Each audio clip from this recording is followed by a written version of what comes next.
Welcome to the NCAA Men's Wrestling Weight Management Program presentation. This video contains both new information and provides important reminders on how to effectively execute NCAA required weight certifications.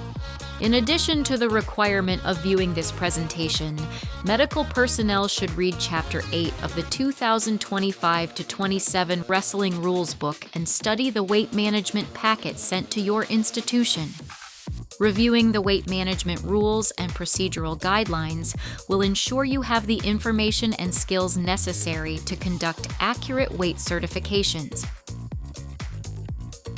The NCAA Weight Management Program rules, processes, and procedures were developed in the late 1990s in response to the unfortunate deaths of several student athletes.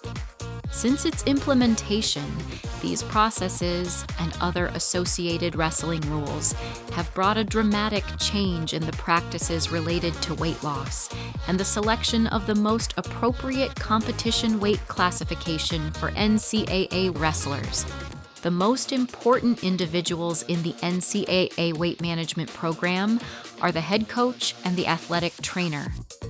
It is imperative that both individuals educate team members on the importance of the weight certification process and how it will help them to select the most appropriate weight class for the upcoming season. Here are the topics to be covered in this presentation.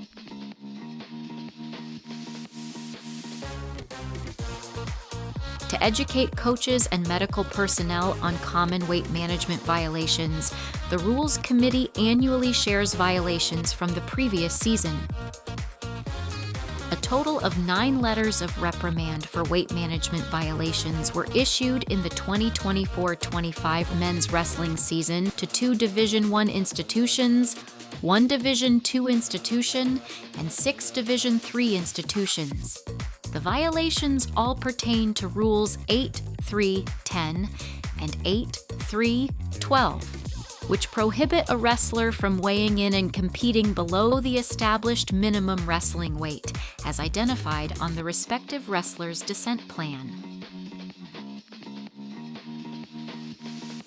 Who must certify? Per Rule 8.2.1, any wrestler whose name appears on an institutional roster must have a weight certification completed by qualified medical personnel that adheres to all NCAA weight management program rules and procedures. Wrestlers transferring at mid-year from non-NCAA institutions to an NCAA institution must complete the weight management process at the NCAA school. Wrestlers transferring from an NCAA school to another NCAA school will not be recertified, and the existing certification must be transferred to the new school. To request a transfer of a wrestler's certification data, medical personnel must submit a track wrestling ticket that is reviewed by the NCAA Weight Management Liaison. When the Weight Management Liaison approves the request, track wrestling will transfer the data to the new school. Timelines. The rules state that wrestlers that are on the preseason roster may have a weight certification completed no sooner than September 1st. Wrestlers are also allowed to attend practice sessions with no certification on file. However, in order to continue practicing and compete, each wrestler must have a certification completed before the first date of allowable competition, which is November 1st. Because the weight certification can sometimes be executed very close to the first date of allowable competition, it is important to closely monitor each wrestler's projected weight loss descent plan when establishing your certification dates. Please remember, competing at a weight classification earlier than what is prescribed on the weight loss descent plan is a rules violation per the NCAA Wrestling Rules Book and must be reported to the Weight Management Liaison. Wrestlers added to the roster after November 1st must have a weight certification performed prior to their first competition. Wrestlers who are injured or not sufficiently rehabilitated prior to November 1st may certify when released by the institutional medical personnel. As a final reminder, in all cases and regardless of when the certification is performed, wrestlers must always adhere to the 1.5% weight loss descent rule for descending down to their desired competition weight class. The Assessor.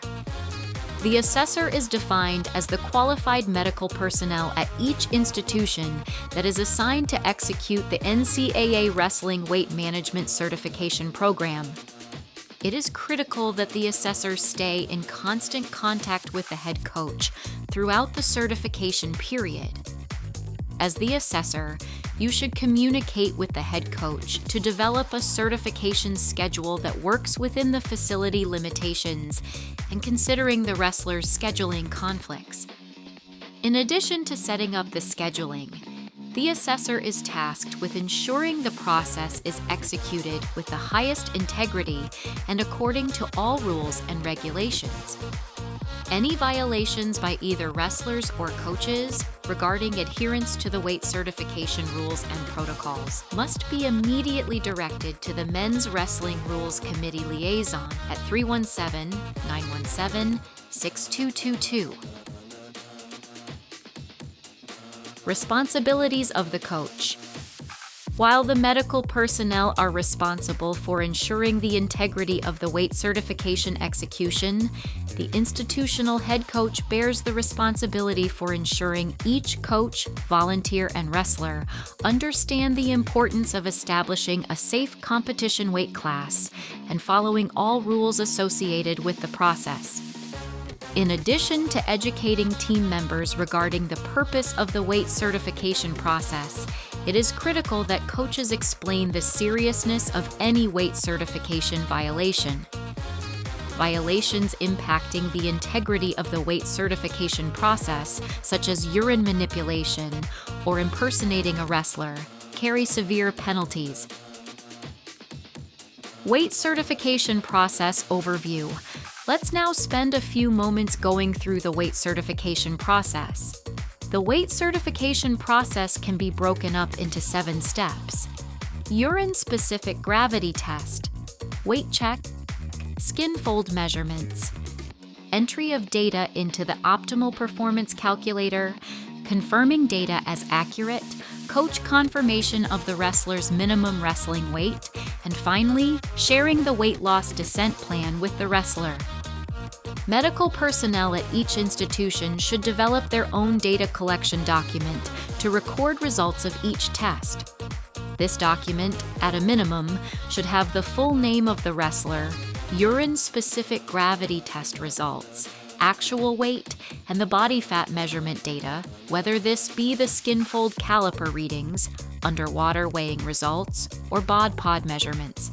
Medical personnel should maintain these data sheets for each wrestler for 5 years. Now we'll talk a little bit about each of the data collection tests. Urine-specific gravity test. The urine-specific gravity test is a very important component of the weight certification program. Please be sure to review the detailed urine collection guidelines outlined in the weight management program packet. As with any test, it is imperative to be accurate and to ensure you're reading the results correctly. Wrestlers who fail the urine-specific gravity test should be provided feedback on the test results, so they may adjust their fluid intake accordingly on subsequent attempts. Weight check and body fat determination. After the urine-specific gravity check, wrestlers will step on the scale so their actual body weight can be recorded. After recording body weight, you proceed to the determination of body fat by using one of the 3 allowable methods: skin fold calipers, underwater weighing, or use of a bod pod. Your weight management program packet contains instructions for utilizing each of these data collection methods. Data entry and medical personnel confirmation. Once you collect the data for the wrestlers who complete the 3 data collection steps, you have 5 days from the collection date for the data to be inserted into the Track Wrestling Optimal Performance Calculator. If the data is not inserted into the OPC system within this time frame, the wrestler must be recertified. After you submit the wrestler's data, an email will automatically be sent to the coach. It is a good practice to also verbally notify the coach when there is a certification that needs reviewed. If medical personnel submit data and the coach does not confirm or deny the weight assessment within 48 hours, the information is automatically deleted and the wrestler must be recertified. Detailed instructions on inputting data into the Optimal Performance Calculator can be found at this website link.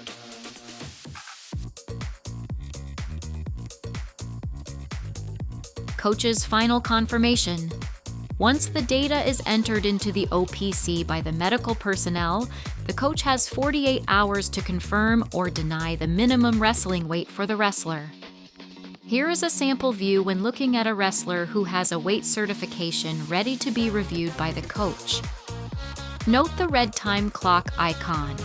This red icon is the indicator that the certification for this wrestler needs reviewed by the coach.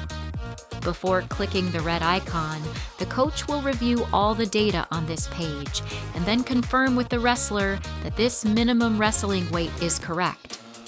If after discussing this weight classification with the wrestler, the coach is certain the minimum wrestling weight is correct, they will approve the certification by clicking on the red icon. Here is an example of what is displayed when the coach clicks on the red icon.